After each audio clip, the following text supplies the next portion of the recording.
Wanksters, thespians, teachers, terror teachers, zomboids, robots, gleeks, United Colors of Benettoners, libertarians, activists, juvies, baristas, blahs, and my best friends, the Freak Show.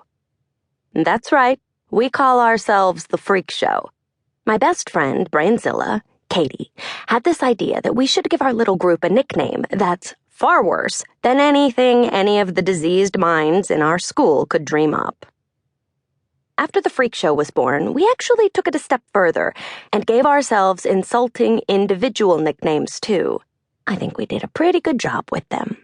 Brainzilla is number 1 in our class. She's IB, that's International Baccalaureate, and determined to be the first person in her family to go to college. She has her sights set on Yale and has even already scheduled an interview, 2 years early.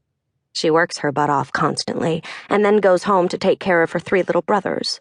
Her parents work weird shifts, so her house is messy and complicated and basically covered in snot. Hannah named herself Eggroll, Eggy for short, after a couple of racist creeps asked her about her dumplings. She has about 1,000 interests, but sadly for her parents, school isn't one of them. Paul has zits everywhere that I know about, so Zitsy was an easy choice. He's deathly afraid he'll end up working in his father's plumbing business.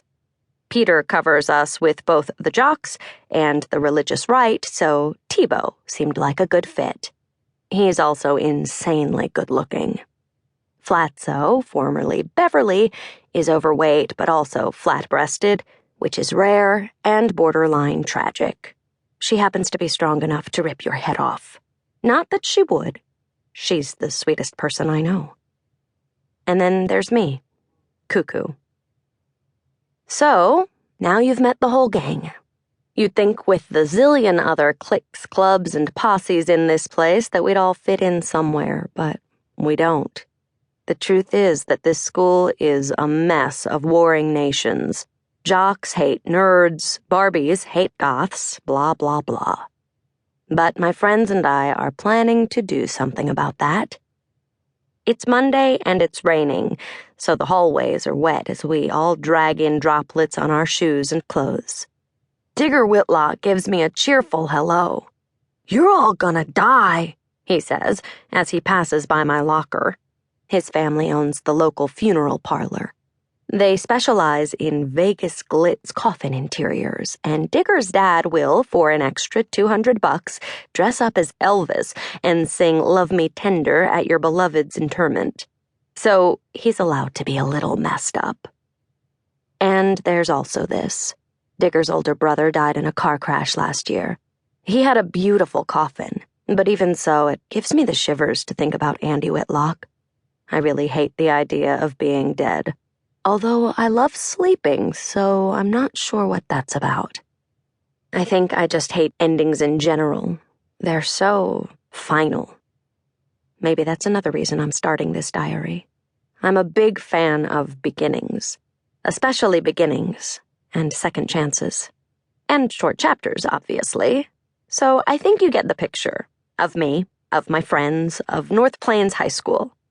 Basically, it's like being back in the asylum, with more homework. Chapter 2: How to Survive Homeroom and the Rest of the Day. I'm sitting in homeroom, scribbling and surviving. I was reading Pride and Prejudice a minute ago, and I'm really into the book. I just love that Janie Austen.